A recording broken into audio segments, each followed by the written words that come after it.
In the annals of the beautiful game, as preserved and kept in vigil by the scribes of the Football Monastery, few chapters are written in ink as indelible as the 22nd day of June in the year of our Lord 1986. Our setting is the high-altitude citadel of Mexico City, where the air is thin and the sun strikes the earth like a blacksmith's hammer. Here stands the Estadio Azteca, a colossal stone bowl carved not for sacrifice but for glory, a modern cathedral capable of holding 114,000 souls within its concrete ribs.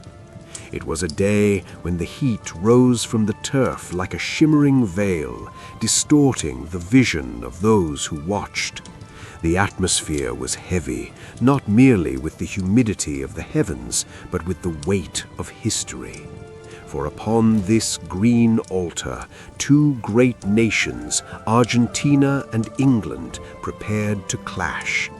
The echo of war, the conflict of the Falklands, fought with iron and fire but 4 years prior, still lingered in the hearts of men, transforming a mere contest of sport into a crusade of national pride.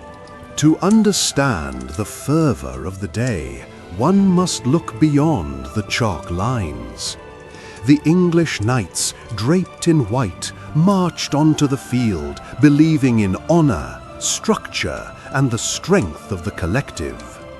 Opposite them stood the Argentine battalion, led by a man of small stature but immense spirit, Diego Maradona. He was the captain, the talisman, the pulsating heart of his people. To the South Americans, this was not merely a quest for a silver cup. It was a reckoning. The memories of lost soldiers and a wounded sovereign pride fueled their steps. The tension in the stands was a tangible thing, a tightened bowstring ready to loose its arrow. The air crackled with the static of anticipated violence, yet the first half of the duel passed without the breaking of the deadlock. It was a stalemate of muscle and bone, a chess match played in the mud, waiting for a spark of divinity or devilry to ignite the pyre. The sand in the hourglass turned, marking the 51st minute. The grand tapestry of the match was about to be torn asunder.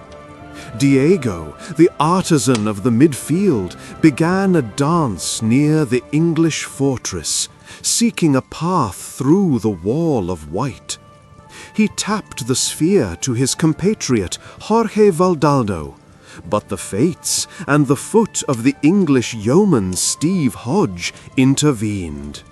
Hodge, intending to clear the danger, hooked his boot under the leather orb.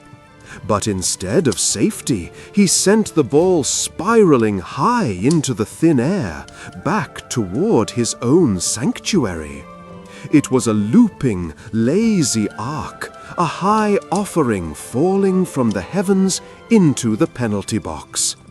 Peter Shilton, the English custodian, a giant among men, rushed forward to claim what was rightfully his. He was the tower, the keeper of the gate, confident that his gloved hands would snatch the falling star long before any mortal could reach it. But Diego was no ordinary mortal. Though he stood a full 20 centimeters shorter than the towering Shilton, he possessed the cunning of a street urchin and the vertical leap of a gazelle. As the ball descended, Maradona rose. It was a moment frozen in time, David leaping against Goliath. The laws of the game, written by men, forbid the use of the hand. Yet, in the desperation of the ascent, hidden from the gaze of the Tunisian magistrate Ali bin Nasser, a left arm extended. It was a blur, a sleight of hand worthy of a conjurer. Not the head, but the clenched fist met the lever. A punch, swift and silent. The ball, obeying this illicit command, bounded over the despairing reach of Shilton and nestled into the empty net. The deed was done in the blink of an eye, a theft committed in broad daylight before 100,000 witnesses. Chaos ensued instantly. The English players, led by the aggrieved Shilton and Fenwick, swarmed the referee like rooks defending a toppled king. They pointed to their eyes, to their arms, screaming of the injustice. A hand, they cried, their faces contorted with the disbelief of men who have seen a ghost. But Ali bin Nasser, the arbiter of this domain, looked to his linesman and found no solace, no flag raised in objection. To his eyes, the head had struck the ball. The deception was complete. Maradona, the architect of this ruse, glanced sideways with the guilt of a child, urging his teammates to embrace him lest the goal be annulled. "Come, hug me, or the referee isn't going to allow it," he whispered to the wind. And so the lie was consecrated as truth. The score changed, etched into the stone of history by the ink of deceit. In the cloisters of the dressing room, long after the sweat had dried, the little captain would weave a new legend to justify the sin. He spoke not of cheating, but of cosmic balance. He called it La Mano de Dios, the hand of God. To him, this was not a breach of rules, but a divine intervention, a symbolic revenge for the fallen sons of the Falklands. It was the pickpocket striking a blow against the empire. But on the pitch, in that moment, it was a bitter pill for the English. A rage burned within them, a fire of injustice that threatened to consume their focus. They felt the sting of the unfair blow, the sharp edge of the bandit's knife. Yet the universe has a strange way of balancing its scales. For where there is shadow, there must be blinding light. And the darkness of the hand was about to be washed away by the brilliance of the feet. 4 minutes. Only 4 minutes passed between the crime and the miracle. The 55th minute arrived, and the entity known as Maradona received the ball within his own territory. He stood upon the verdant plain, 10 yards behind the halfway line, the ball glued to his left foot as if by magnetic sorcery. Here begins the pilgrimage. He turned, a pirouette of grace that left 2 English sentinels, Peter Beardsley and Peter Reed, spinning in his wake like leaves caught in a gale. They were the first to fall, their ankles twisted by the sheer audacity of his movement. The crowd, sensing a shift in the ether, began to rise. A low hum started in the belly of the Azteca, a vibration that signaled the commencement of the impossible. The runner was alone now, facing the expanse of the English half, a solitary knight charging an entire army. He accelerated. The ball was not merely kicked, it was caressed, guided, a loyal hound running alongside its master. Terry Butcher, a defender of immense repute, stepped forward to bar the way. With a drop of the shoulder and a flick of the hip, Maradona vanished from Butcher's sight, reappearing a yard past him. It was a phantom movement. The rhythmic drumming of his boots on the grass was the only sound he heard. He crossed into the danger zone, the English penalty area looming like the mouth of a dragon.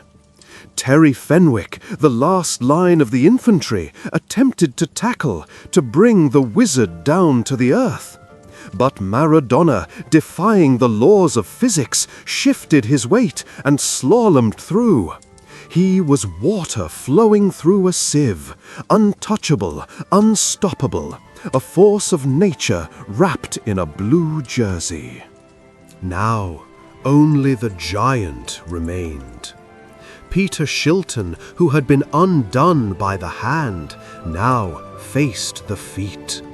He rushed from his line, spreading his frame to block the angle, a desperate attempt to smother the flame. But the Argentine had one final verse to write in this poem. He did not shoot immediately. No, he feinted, a cruel and beautiful hesitation that sent the goalkeeper to the ground. Shilton lay prostrate, a king bowing before a conqueror. Even as Butcher returned, sliding in a desperate, lunging crusade to clear the ball, it was too late. Maradona, with the poise of a monk extinguishing a candle, tapped the ball into the gaping maw of the net. The leather crossed the line. The stadium did not just cheer, it erupted, a volcanic release of awe that shook the foundations of Mexico City. Let us recount the numbers of this enchantment, for they bear witness to the miracle. 60 yards travelled, 10 seconds of time, 11 touches of the ball, 5 English souls vanquished, 1 man. It was a sequence that defied the rigid structures of European warfare. It was the triumph of individual genius over the collective shield. In the commentary booth, voices cracked and wept, struggling to find language for what had transpired. "Cosmic kite," they cried, asking from which planet this being had descended. It was the goal of the century, a diamond forged in the pressure of the World Cup. Even the English, in their sorrow, could not help but marvel. Gary Lineker, the noble adversary, later confessed that for the first time in his life he felt the urge to applaud the opponent. It was beauty so pure it transcended allegiance. The match concluded with a score of 2-1. Lineker struck a blow for England, a consolation prize in the face of destiny. But the day belonged to Diego. In the span of 4 minutes, he had displayed the full spectrum of the human condition. The hand of God represented the sinner, the cheat, the trickster, the desperate man willing to break the law for survival. The goal of the century represented the saint, the artist, the genius, the divine conduit of perfection. He was both villain and hero, devil and angel. He cheated them, yes, but he also enchanted them. This duality is the very essence of the legend. Without the hand, the feet might not have seemed so holy. Without the feet, the hand would have been unforgivable. Argentina marched on from that day, galvanized by the fire of their captain. They would go on to vanquish the Belgians and finally the West Germans to lift the golden trophy, the holy grail of the sport. But it was there, in the heat of the Azteca, that the crown was truly placed upon Maradona's head. The quarter-final against England remains the defining liturgy of his life. It is a story told by fathers to sons, a chronicle preserved in the archives of memory. As the echoes of that afternoon faded and the ink of this tale dried, it was laid among the chronicles of the Football Monastery, where such moments are returned to silence and candlelight, guarded until another night calls them forth. And so the chronicle ends, not with a period, but with an exclamation of wonder. For on that day, under the Aztec sun, we witnessed the mortal become immortal. In the annals of the beautiful game, few tales are as tempestuous or as majestic as that of the rebel king from Marseille. As recorded by the scribes within the silent stone archives of the Football Monastery, the legend begins not in the rain-swept north of England, but under the harsh, bright sun of Provence. Born in the year of our Lord 1966, Eric Cantona was a child of fire, gifted with a touch that could tame a falling sphere, but cursed with a spirit that could not be tamed by men. From his earliest days at Auxerre, the boy was known as l'enfant terrible. He was a squire of prodigious skill, yet prone to drawing his sword against his own brethren. We recount the early skirmish where he struck his own comrade Bruno Martini in a fit of passion, and the reckless flying assault upon a rival from Nantes. Here was a knight who saw slight and insult where others saw order, a warrior whose code of honor was written in a language only he could read, setting the stage for a life of perpetual conflict with the magistracy of the sport. Like a ronin seeking a master worthy of his blade, the young Cantona drifted through the fiefdoms of French football, Marseille, Bordeaux, Montpellier, and Nîmes. In each citadel he displayed flashes of divinity, moments where he seemed to commune directly with the gods of the pitch. He aided Montpellier in seizing the French Cup, a trophy gleaming with promise. Yet the shadow of his temperament was ever present, a dark hound snapping at his heels. At Montpellier, a disagreement with a fellow soldier, Lemoult, saw Cantona hurl his boots at the man's face, a gross breach of chivalry that resulted in banishment from the training grounds. He was a paradox wrapped in a jersey, a creator of art who dealt in chaos. The French authorities viewed him with suspicion, a dangerous element to be contained rather than a genius to be unleashed. He was a prophet unrecognized in his own land, his brilliance obscured by the smoke of his own burning bridges. The rupture with his homeland became absolute in the winter of 1991. Playing for Nîmes, the mercurial forward found himself aggrieved by the decision of a referee, an arbiter of the law whom Cantona deemed blind to justice. In a singular act of defiance, he hurled the ball at the official, a projectile of pure frustration. Summoned before the High Council of the French Football Federation to answer for his sins, Cantona did not bow. Instead, he walked to each seated dignitary, looked them in the eye, and branded them idiots one by one.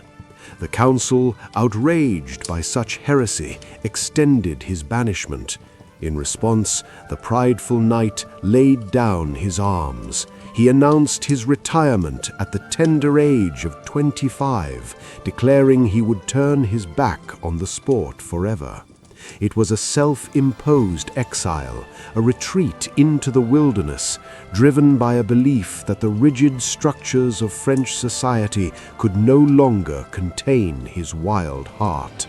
It was the wise sage Michel Platini who whispered counsel to the fallen warrior, urging him not to let his talent wither in the silence.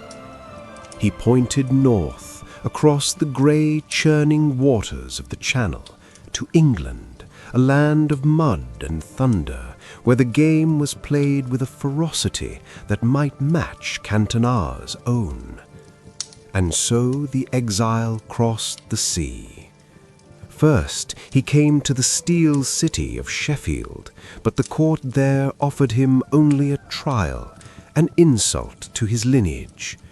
He rejected them and rode instead to Leeds, a northern stronghold in the county of Yorkshire. Here, under the banner of the White Rose, the strange Frenchman found a temporary home. The English knew of his reputation as a troublemaker, but they were desperate for a spark. He arrived in January 1992, a mercenary costing a modest sum, yet carrying a king's ransom in potential. Though his time in Yorkshire was fleeting, it was glorious. The erratic genius found rhythm in the English game. He became the catalyst for Leeds United, the final piece in a puzzle that had long remained unsolved. With deft flicks and visionary passes, he unlocked defences that had stood like stone walls. The city of Leeds embraced him. Bakers sold bread in his honour, and the terraces sang his name. He helped drive the club to the summit, seizing the last ever First Division title before the dawn of the Premier League era, snatching the crown from the grasping hands of Manchester United. As the new era began, he signalled his intent by scoring a hat-trick in the Charity Shield, a feat of arms that served notice to the entire kingdom. He was the first centurion of the new league to claim 3 goals in a single battle, yet his eyes were already drifting toward a greater destiny. Friction inevitable as the tide returned. The relationship between the artistic Frenchman and the pragmatic commander of Leeds, Howard Wilkinson, soured like milk left in the sun. A substitution in a European skirmish against Rangers left Cantona brooding and eager for departure. Then came the hand of fate, disguised as a call across the wires. The chairman of Leeds sought to acquire a defender from Manchester United, but the conversation twisted unexpectedly. Sir Alex Ferguson, the fiery chieftain of the Red Devils, inquired if the Frenchman might be for sale. In a moment that shifted the tectonic plates of history, the deal was struck. For a mere £1 million, the restless knight was transferred to the theatre of dreams. He left the White Rose for the Red, arriving at a club that had spent 26 long years wandering in the desert without a league title. They needed a messiah. They got a Cantona. He arrived at Old Trafford not with humility, but with the chest-out swagger of a monarch claiming his birthright. The stadium, a vast cathedral of sport, had been filled with anxious prayers for decades. Cantona answered them. His impact was immediate and alchemical. He transformed a team of talented contenders into ruthless champions. He possessed a presence that terrified opponents and emboldened his allies. With him on the field, Manchester United did not just play, they marched. In that inaugural season of the Premier League, the 26-year curse was shattered. The title returned to Manchester. Cantona achieved a rarity in the chronicles, winning back-to-back crowns with 2 different tribes. He was the key that unlocked the door to a golden age, the spark that ignited the bonfire. It was in the years that followed that the man became the myth. He donned the sacred number 7 shirt, a vestment previously worn by the legendary George Best, and he wore it with an arrogance that bordered on the sublime. His collar was permanently turned up, a stylistic idiosyncrasy that became his royal insignia, like a crown upon his neck. The faithful of the Stretford End christened him King Eric. He was the conductor of the orchestra, the poet laureate of the pitch.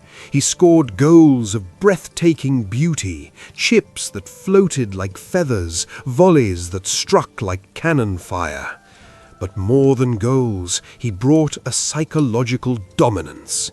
He taught his young squires, the fledgling talents rising through the ranks, how to win, how to hold their heads high, and how to look upon defeat as an impostor. But the tragic flaw of the hero must always reveal itself. On a cold night in January 1995, at the hostile outpost of Selhurst Park, the darkness descended. Sent off for a petty kick against a defender, Cantona began the long, lonely walk to the tunnel. From the stands, a spectator, a jester in the crowd, hurled vile abuse, spitting poison at the departing king. In a moment where time seemed to fracture, the red mist descended. Cantona did not ignore the peasant. He launched himself over the barrier, a flying kick of kung fu fury, followed by a flurry of punches. It was a shocking breach of the sacred barrier between the players and the people. The world gasped.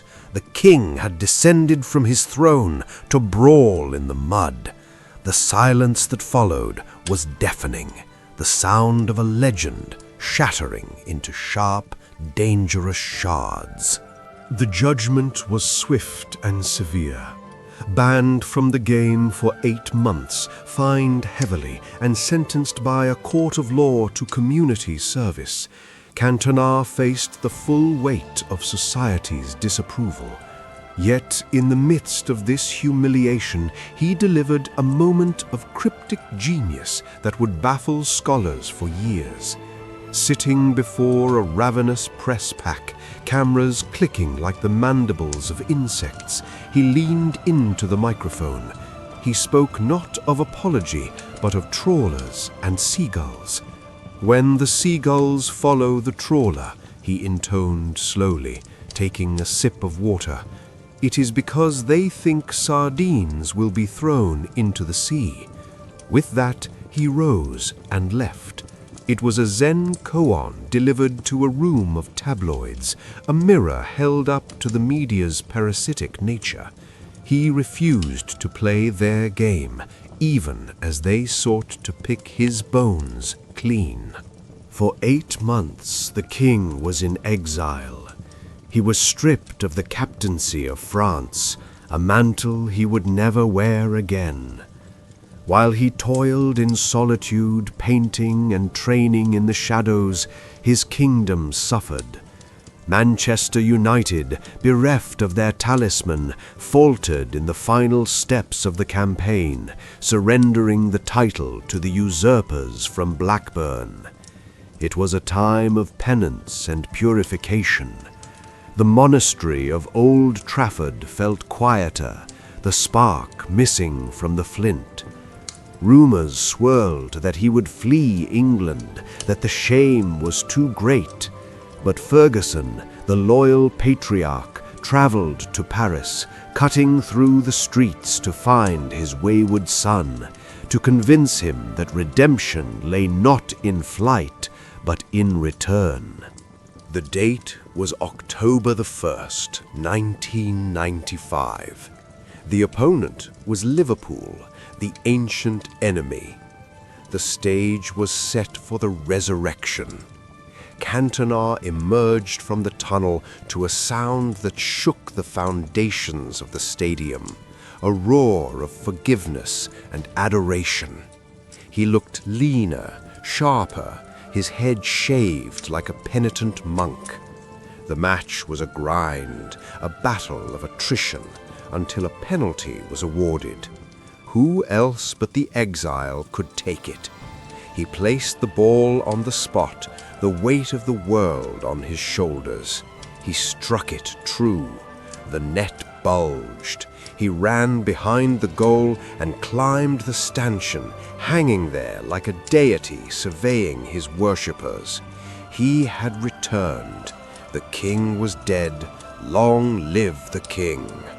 The redemption was total. Driven by a newfound focus, Cantona dragged Manchester United across the finish line of the season. They clawed back a 12-point deficit to Newcastle United, breaking the hearts of their rivals. But the crowning glory came in the FA Cup final against Liverpool. The game was a tense, scoreless affair, a stalemate of attrition. Then, in the dying minutes, the ball fell to him at the edge of the box. He did not panic. He leaned back and struck a volley of pure technique, the ball cutting through the crowded penalty area like a dagger. It sealed the double, league and cup. As he lifted the trophy, the captain of the side, the redemption arc was complete.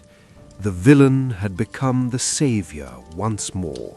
And then, as abruptly as he had arrived, he departed. In May 1997, after securing yet another league title, his fourth in 5 years at United, Eric Cantona announced his retirement. He was 30 years old, at the peak of his powers. He did not wish to fade, to become a shadow of himself, to be an old lion chased by younger jackals. He chose to leave the stage while the applause was still deafening. He walked away from the game, leaving the sword in the stone, a weapon no other mortal could wield quite the same way. It was a final act of control, a refusal to let time dictate his narrative. He left the faithful of Manchester mourning, yet grateful that they had lived in the time of the king. The numbers tell only half the story. Yes, he won titles. Yes, he scored goals. But Eric Cantona's legacy is woven into the very fabric of football folklore. He was the bridge between the old English game of mud and grit and the modern era of global superstars. He proved that a player could be an artist, a philosopher, and a warrior all at once. He remains the king to those who saw him, a figure of romance and rebellion. In the hallowed halls of the Football Monastery and of the history of the sport, his statue stands tall, collar up, chest out, a monument to the man who found a kingdom that understood his madness and gave him a crown. He was the fire that refused to be extinguished, the king who refused to kneel, forever immortalized in the chants that still echo around Old Trafford. As recorded in the enduring chronicles of the Football Monastery, in the annals of the great game, it is often written that genius is a gift from the heavens, a spark granted by the divine. Yet the tale of the one-born Cristiano Ronaldo dos Santos Aveiro begins not with a spark, but with stone. He was hewn from the volcanic rock of Madeira, an island cast adrift in the vast solitude of the Atlantic. Born in the humble parish of Funchal in the year of our Lord 1985, his origins were as rugged as the cliffs that guard his homeland. Here, amidst the salt spray and the steep, winding streets, there was no promise of empire, only the harsh reality of scarcity. His mother, a woman of immense fortitude, cooked and cleaned to sustain the hearth, while his father tended the gardens of the municipality. It was a life of bare necessities, yet within this scarcity a singular obsession took root. The boy did not merely play with the ball, he revered it. Barefoot on cobblestones, ignoring the pangs of hunger or the fading light, he began the endless repetition that would define his existence. He was not yet a king, but a raw element of nature, waiting for the chisel of will to strike the first blow. The first great trial of the ascetic is always the departure from the familiar. To ascend, one must leave the comfort of the hearth. For the young Madeiran, this trial arrived at the tender age of 12. The scribes record that talent had outgrown the island. The local banners of Andorinha and Nacional could no longer contain his ambition. And so he was summoned to the mainland, to the great capital of Lisbon, to join the monastic order of sporting CP. This was no joyous pilgrimage, but a wrenching excision. Imagine the terror of a child crossing the sea to a city where the dialect was sharp and strange, where his island tongue was mocked by his peers. He was alone in the dormitory of the academy, a stranger in a strange land. The nights were filled with tears, the silence of the room amplified by the distance from his mother's embrace.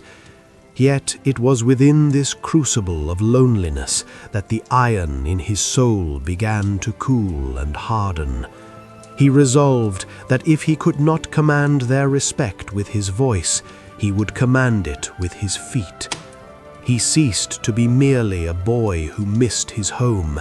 He became a disciple of his own destiny. In the cloisters of the Alcochete Academy, a transformation occurred that would echo through the ages. While others slept or sought the amusements of the city, the boy from Madeira sought the darkness of the gymnasium. He had been told he was too slight, too frail to carry the weight of greatness. He took these words not as an insult, but as a blueprint for reconstruction. He began to treat his body not as flesh and blood, but as a temple to be fortified. He would sneak out of the dormitory to lift weights, to run until his lungs burned with the fire of the zealot. It was here that the visible hunger became his defining mark. The coaches, the masters of the order, watched in awe as the boy played with a ferocity that bordered on madness. He debuted for the senior brethren at 17, a blur of stepovers and audacity. He was raw, imperfect, often choosing the flourish over the finish, but the potential was blinding. He was a rough diamond, cutting the glass of the Portuguese league, waiting for the master jeweler who could see the facets hidden within. The date was the 6th of August in the year 2003. The setting was the inauguration of the Estadio José Alvalade, a new coliseum of green and white. The visiting legion was Manchester United, the fearsome Red Devils, led by the Scottish patriarch Sir Alex Ferguson. What transpired that evening was not a match, but an audition of fire. The young Ronaldo, wearing the number 28, took to the field and proceeded to dismantle the English defence with a sorcery they could not comprehend. He twisted the blood of John O'Shea, turning the seasoned defender inside out until the dizziness of the ordeal was visible to all. It is said that on the flight back to Manchester, the Knights of United, Scholes, Giggs, Ferdinand, beseeched their commander, "Sign him." They had seen the future, and it wore silver boots. Ferguson, a man who could spot a thoroughbred from a mile away, did not hesitate. He commanded the coffers be opened. The boy was brought to England, not as a mere recruit, but as the heir apparent to a lineage of kings. Upon his arrival in the rain-soaked north of England, A burden was placed upon his shoulders that would have crushed a lesser spirit. He asked for his humble number 28, but the patriarch Ferguson refused. "You shall wear the 7, he decreed. The number 7 at Manchester United is not merely a digit, it is a sacred vestment, heavy with the ghosts of legends, Best, the artist, Cantona, the king, Beckham, the celebrity. To wear it is to accept the demand for miracles. Ronaldo accepted this mantle with the arrogance of youth and the confidence of the chosen. In his early days, he was a frustrating genius, a dancer who often forgot the music, a weaver of intricate patterns who sometimes missed the goal. He was criticized for his vanity, for the stepovers that led nowhere. But beneath the showman's exterior, the ascetic remained. He absorbed the teachings of the English game. He learned the brutality of the tackle and the speed of the transition. He was hardening, layer by layer, adapting his southern flair to the northern grit. We must pause to honor the craftsman. Sir Alex Ferguson saw in Ronaldo not just a winger, but a weapon of mass destruction that needed calibration. The relationship was that of a stern father and a prodigal son. Ferguson protected him from the media's arrows, but on the training ground he demanded efficiency. The superfluous tricks were chiseled away. The desire to embarrass defenders was replaced by the desire to destroy teams. Under Ferguson's tutelage and the coaching of René Moilenstein, Ronaldo learned to attack the box, to head the ball with the violence of a hammer, to shoot from distances that defied geometry. The boy who wanted to look good became the man who wanted to be the best. The transformation was completed in the year 2008. The winger had vanished, and in his place stood a total footballer. He scored 42 goals that season, a number that whispered of the absurd. He led the Red Devils to the summit of England and the conquest of Europe in the Moscow Rain. The first Ballon d'Or was not a gift, it was the harvest of a seed planted in the rocky soil of Madeira. But the soul of the conqueror is never at rest. The misty accumulation of trophies in Manchester could not quell the calling of the white sun. In 2009, the summons came from the Castilian plateau. Real Madrid, the club of the 20th century, the supreme court of football royalty, demanded his presence. The transfer involved a ransom of gold never before seen, £80 million, a king's ransom for a king. On the day of his presentation, the Santiago Bernabeu was not a stadium, but a place of worship. 80,000 pilgrims gathered merely to see him wear the white tunic for the first time. He declared his ambition then, not with words, but with a presence that filled the arena. He had come to the theater of empire not to be a player, but to be the protagonist of its history. Thus began the imperial years. Madrid was the perfect stage for his ego and his ability, a club that demanded excellence as a baseline, where the whistling of the fans was a reminder that yesterday's glory buys no safety today. History requires conflict to produce legend. In Spain, Ronaldo found his foil, his shadow, and his measuring stick. Lionel Messi of Barcelona. It was a rivalry that split the world in two. The artist versus the machine. The natural versus the constructed. For 9 years, they waged a war of statistics that rendered the achievements of past mortals obsolete. If the Argentine scored 2, the Portuguese would score 3. If one claimed the Ballon d'Or, the other would claim the next. This was not merely competition, it was mutual elevation. Ronaldo transformed himself once more. He became a predator of the penalty box, stripping his game of all energy expenditure that did not result in a goal. He became inevitable. 450 goals in 438 games. Let those numbers sink into the parchment, a ratio that defies logic. He was no longer playing against the opposition, he was playing against history itself, erasing records with the dispassionate efficiency of a guillotine. The true measure of the Madrid Empire is the Champions League, the trophy with the large handles, the holy grail of the continent. For 12 years, Madrid had slept, unable to claim their 10th title, La Decima. Ronaldo dragged them to it in 2014, scoring in the final, his veins bulging as he screamed to the heavens. But it was the period between 2016 and 2018 that solidified his status as a continental sovereign.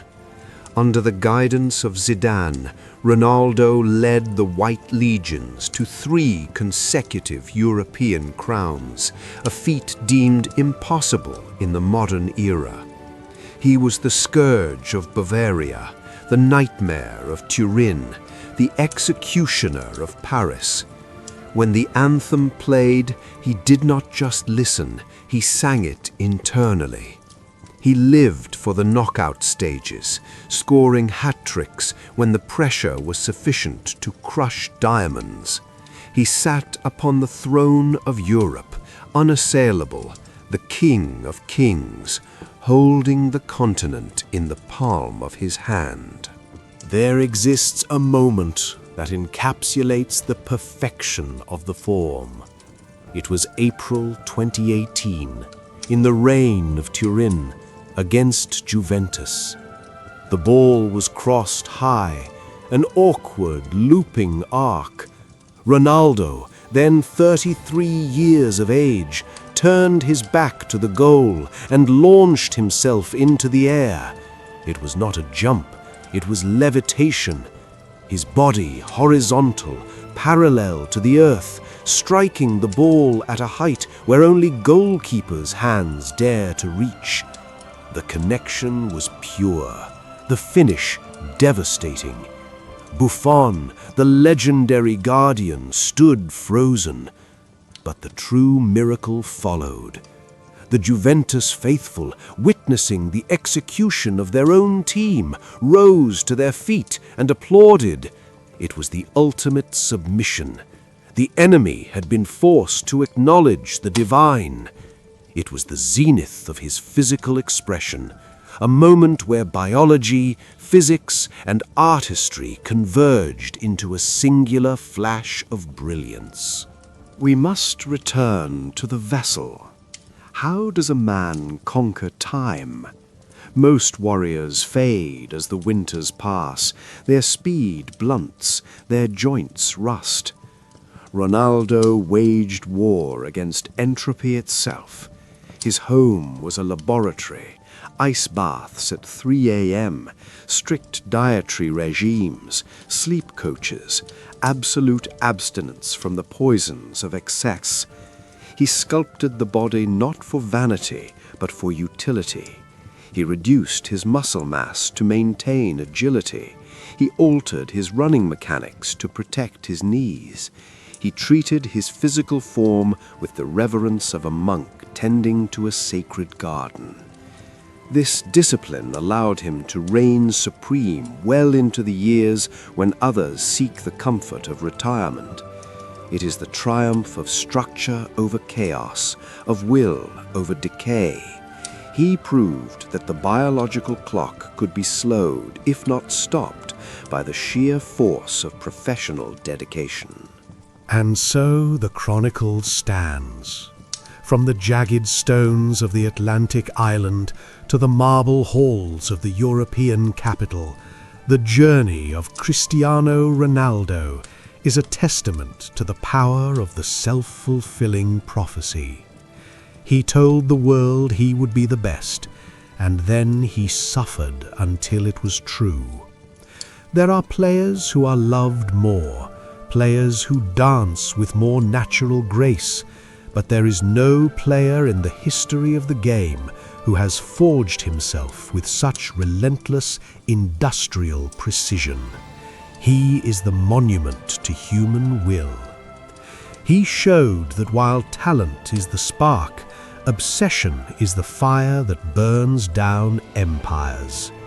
He will leave the game not just with records that may never be broken, but with a lesson carved into the bedrock of the sport.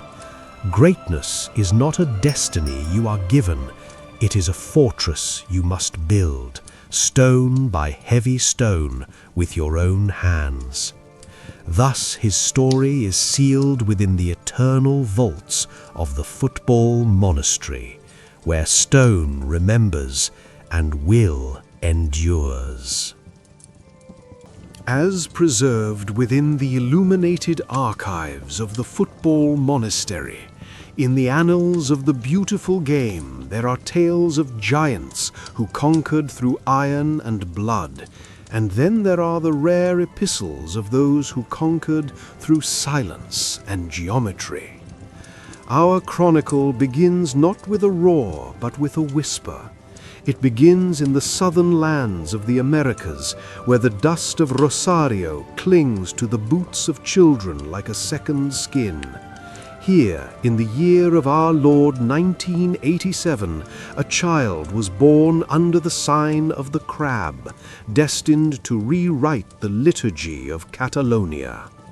Lionel Andres Messi arrived into this world small, fragile, and seemingly insignificant against the vast backdrop of history. Yet within this diminutive vessel lay a spirit of such terrifying potency that it would eventually bring the greatest houses of Europe to their knees. He was the unlikeliest of knights. He possessed neither the stature of a warrior nor the voice of a commander. He was a ghost in the making, a phantom who would learn to move between the raindrops, unnoticed until the dagger was already plunged. Before the cathedrals of Spain, there was the humble parish of Newell's Old Boys. It was here, amidst the rough-hewn kitches, that the boy first manifested his divine gifts. They called his cohort the Machine of 87, a regiment of youth that knew not the taste of defeat. Young Lionel, a mere speck amongst the chaotic melee of limbs, moved with a sorcery that baffled the local scribes. He did not run so much as he flowed, water finding its path downhill. Nearly 500 times he struck the back of the net, a number so vast for one so young it seemed apocryphal. Yet, as his legend grew, so too did the shadow of his affliction. Nature, it seemed, had played a cruel jest. The boy possessed the mind of a grand master and the feet of a deity, but his bones refused to stretch toward the heavens. The diagnosis was growth hormone deficiency, a scientific curse that threatened to trap a giant soul within a child's frame forever. The remedy for the boy's ailment existed, but it was a potion of gold and sacrifice. Each night a needle pierced the skin, a ritual of pain to coax the body into growing. The cost was exorbitant, $1,500 a month, a king's ransom for a family of laborers in a fracturing economy. The local lords of River Plate looked upon the boy, saw his talent, but recoiled at the tithe required to heal him. They lacked the faith to invest in the unseen. Thus the family stood at a precipice. The talent was undeniable, a burning bush in the desert, but without patronage the flame would be extinguished. It was then that the winds of fate blew from the east, from across the great Atlantic Ocean, carrying whispers of a sanctuary in Catalonia that sought not soldiers, but artists. A decision was made, as heavy as any crusade, to leave the ancestral home and cross the waters in search of salvation. The year was 2000, the turn of the millennium. The boy, 13 years of age and scarcely taller than a wheat sheaf, stood before the high priests of FC Barcelona. The trial was brief, the revelation instant. Carl's Rexach, a man of vision, saw within minutes what others had missed in years. This was not merely a player, but the cornerstone of a future empire. Yet bureaucracies are slow beasts, and the family grew weary of the silence. In a moment that has since passed into the holiest of legends, the covenant was sealed not on vellum with a quill of eagle feather, but in a tennis club upon a humble paper napkin. Rexach, fearing the loss of the prodigy, scribbled his vow in blue ink. The club would pay the medical tithe, the boy would belong to the Blaugrana. It was a fragile document for such a heavy destiny, a scrap of paper that would alter the course of history more than treaties signed by kings. He entered La Masia, a farmhouse that serves as the monastery of the Catalan faith. Here, football is not treated as a sport, but as a catechism. The boy, shy and silent, spoke only with the ball at his feet. He was an initiate in a foreign order, far from the warmth of Rosario.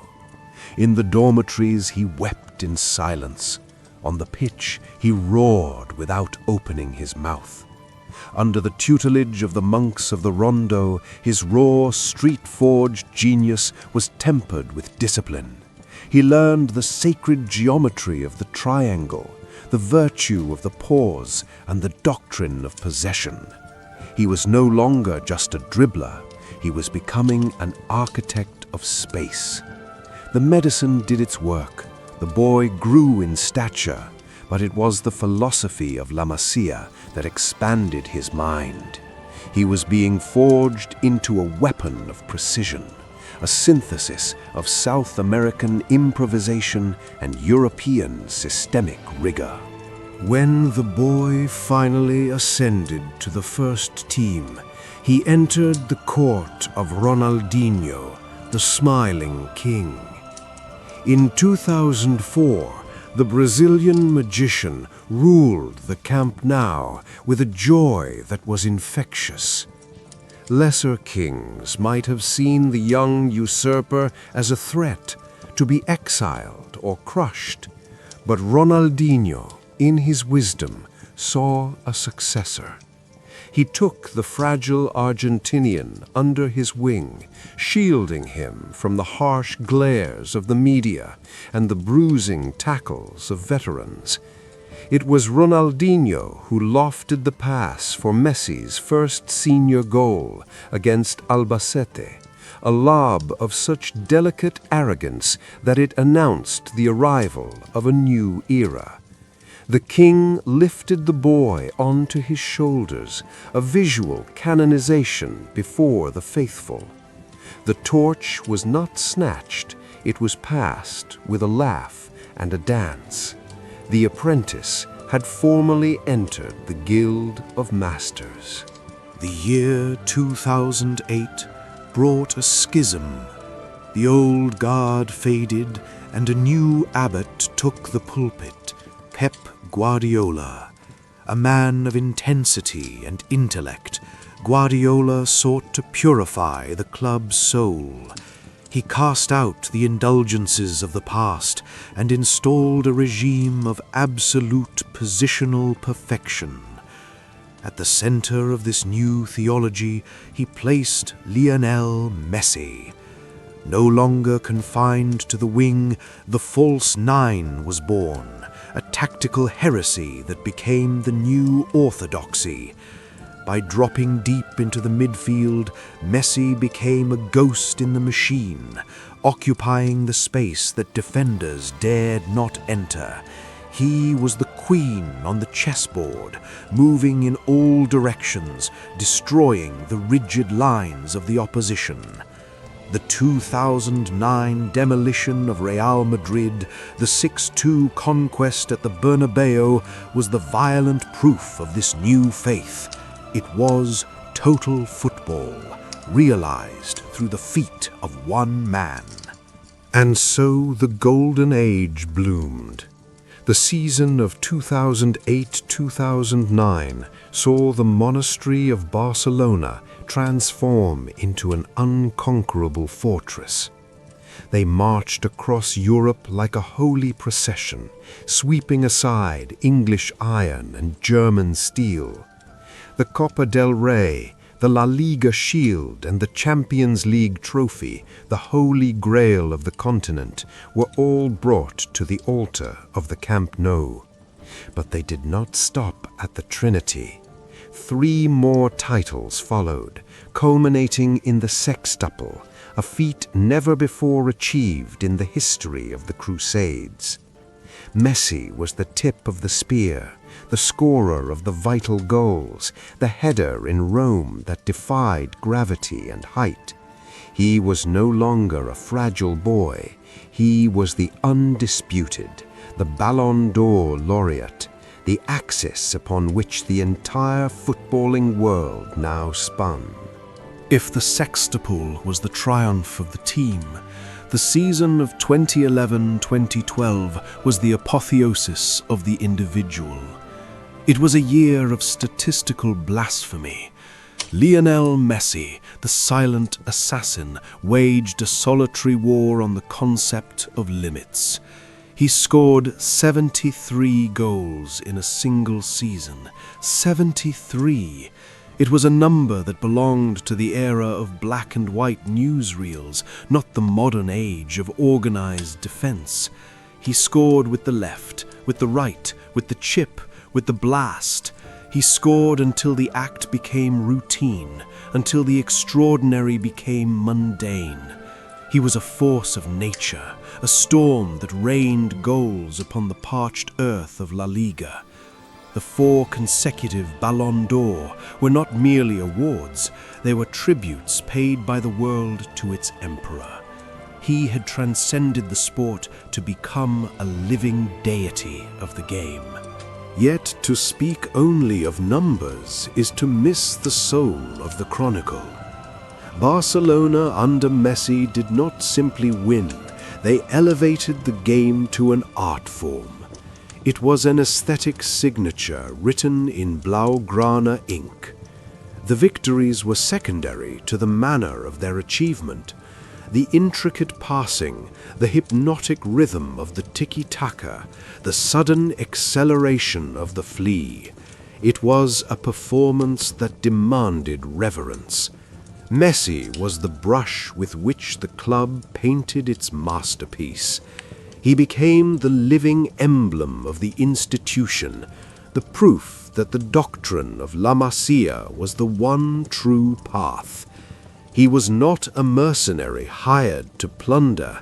He was a son of the soil, cultivated in the cloister, who grew to become the high priest. The club and the player were indistinguishable. The crest on the chest and the heart beating beneath it were one. Time, the great leveler, eventually comes for all, even the divine. The golden era could not last forever. Companions departed, Xavi, Iniesta, Puyol, leaving the sanctuary one by one. The supporting pillars of the temple were removed, leaving Messi to bear the weight of the roof alone. Yet, even in the twilight of the dynasty, his light did not dim. It merely changed hue. He evolved from the explosive dribbler into the supreme playmaker, the elder statesman who saw the game 3 moves ahead of the mortals around him. He dragged fading squads to titles they had no business winning. He remained the inevitability, the constant in a chaotic equation. Even as the structure around him began to creak and fracture, his individual brilliance served as the mortar holding the stones together.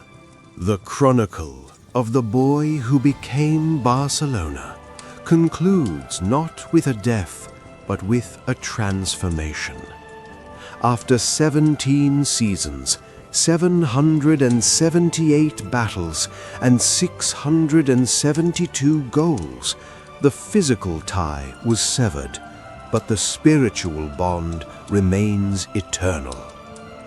Lionel Messi was not merely a player for FC Barcelona. He was the era itself.